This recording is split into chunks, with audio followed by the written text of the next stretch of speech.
I'm not gonna say that. No way. Hey, we're here with Chris Janson, and first off, it's meeting the musician, but I want to meet your instruments here. Tell me about this Gibson guitar, because that looks pretty sweet. Man, I'm so proud of this guitar and thankful for this guitar. 8 years ago when I started out in Nashville, I was playing down in the bar scene at Tootsie's. Played there for 1 year to the day. That's how I got my start, living off a tip jar. And I was playing, you know, just crappy old hand-me-down kind of guitars, things that I brought from home when I moved there. And I mean, I don't know if you'd call it a fan or just a, you know, just a spectator or what, but a guy just came in a few times and was watching me, and I'd say it was probably the 6th or 7th time he came in, and he had a guitar case. He brought this up and said, "Like this?" And I said, "Yeah, no kidding, of course." And he said, "Okay, great, it's yours." And at the time it didn't have any electric or anything in it, so he buckled it back up, set it on stage, and he left. It was the last time I saw the guy, and true story. It's pretty amazing. So it was just a gift, and so I'm real thankful for that. And I've played it everywhere. It's been around the world a few times. And So that was in Nashville. Never seen him again. No, never seen him again. Don't even know his name. If he's out there watching, thank you. Yep, and it's getting some wear and tear on it, but man, it still plays the best and has great stories and great characters. So I love it. It's a J60 gospel series, kind of a sort of a rare guitar. How much do you use these harmonicas? I use them all the time. I use every single one of them in some form or facet along with it. They're all different keys. Some are the same, but they're mostly all different keys. And I play generationally, like cross harp stuff, like old blues guys. That's the only way I know how to do it. And it's a little different than like how Bob Dylan would play it. I play it more like a, you know, like any Little Walter, you know, anybody in the blues era.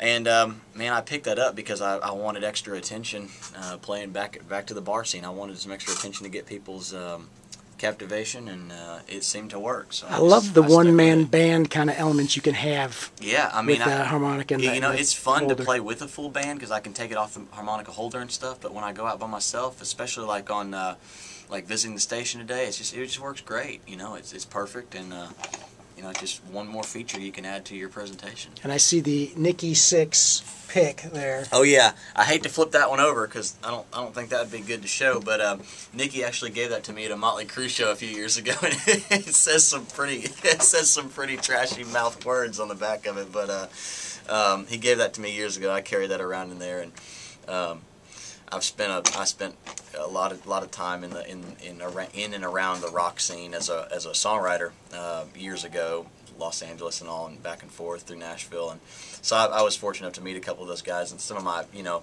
the majority of my idols come out of country music, but I also have some rock influences, and that's, you know, Motley Crue and Guns N' Roses are definitely some of those, and he handed me that one night at a show. So. Does that sink into some of your music? Yeah, it definitely does. I mean, you know, it sinks in as far as the attitude, I guess, is concerned, and just kind of the I mean, I guess really the attitude. I don't live like a rock star lifestyle or anything. I'm a homebody. I like my wife and kids, and to hunt and stay in a deer stand most of the time. But I like to drive fast cars and jacked up trucks, motorcycles, you know, and I like to play. So when I'm playing, it's just whatever it turns into is what it turns into.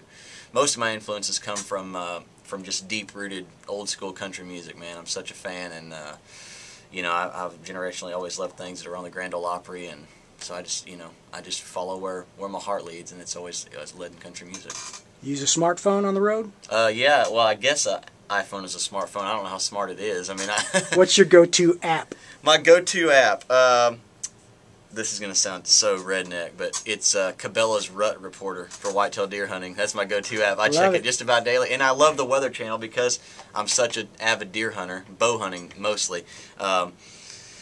You know, I just check the weather daily because especially this time of year, you know, it's getting into bow season and everything across the states, and man, I'm constantly on the Weather Channel and the Rut Reporter, and that's pretty much it. And Gas Buddy, because I just can't stand gas prices. Find out more about Chris Janson and his music. What's the website? Yeah, it's chrisjanson.com, CHRISJANSON.com, and that'll lead you to Facebook, Twitter, MySpace, all the social media, and you can find out everything, updates, tour schedules, etc. right there.